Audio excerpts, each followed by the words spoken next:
Hey guys, happy Monday. It is week 2, and this is no joke, my favorite week. I love the Pitches Project. I love reading through all of your wild ideas. Just a tip on this, I know that it's due tomorrow night, Tuesday night.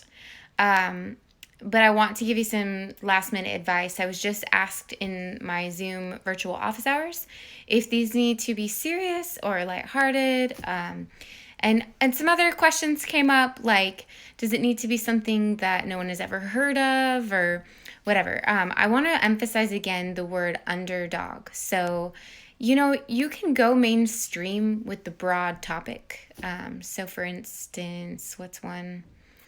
Like, okay, I'll give the extreme one. People are like, but I want to talk about gun rights. And I'm like, okay.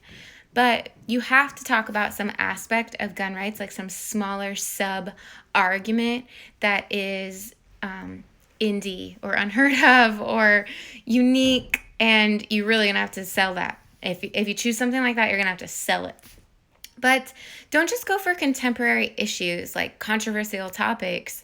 Maybe it's an argument that is so obscure, but it's a part of your career. Like maybe you want to be an English teacher someday because you're out of your mind and you think that's a good idea.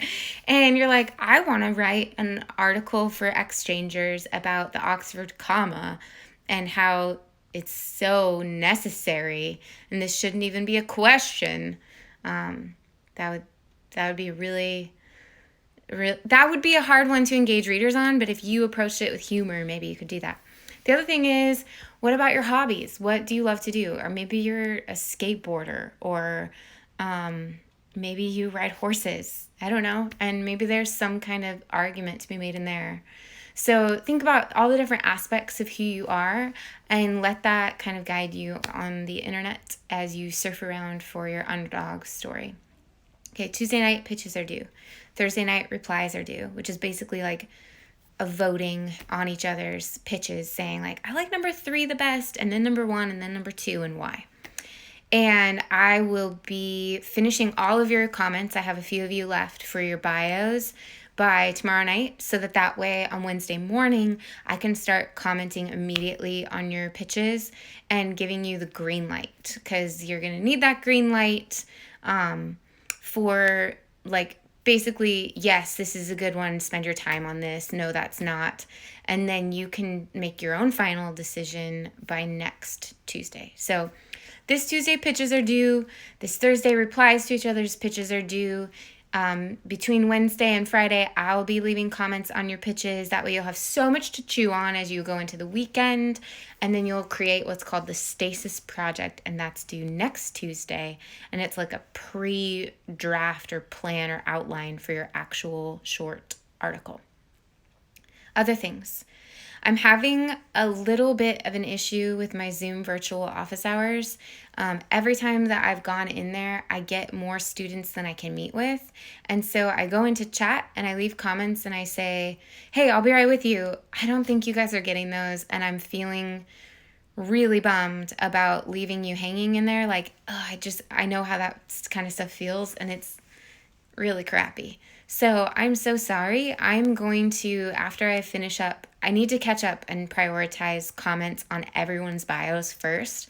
But after that, it is on my list of to-do to ask some of my colleagues how they've resolved that issue so that they don't leave you guys hanging. Like, if you guys have advice or you want something different, please shoot me an email. But I'm just going to be really honest and tell you, I've been on like hanging out with my baby at home for 10 months and forgot I was a teacher. And I'm really happy to be back. You guys are a great group. I can tell already. But I'm confessing to you that a lot has happened in teaching practices. Like I left at the start of the pandemic shutdown and now I'm back. And I feel like maybe my colleagues know how to do some tricks a little better than I do with these Zoom virtual office hours. So I'm so sorry if I've let you down in some way. Please don't give up. Please pester me via email. And I'm a really responsive instructor. So if you're not getting a response from me, something's wrong. And I guarantee you I will get back to you as soon as I can if I'm getting messages and stuff from you. I think that's all for this week. I hope you guys enjoy the sunshine and just have some fun with these pitches. And if you're stressed, you might be doing it wrong. So send me an email or reach out. All right, I will see you later.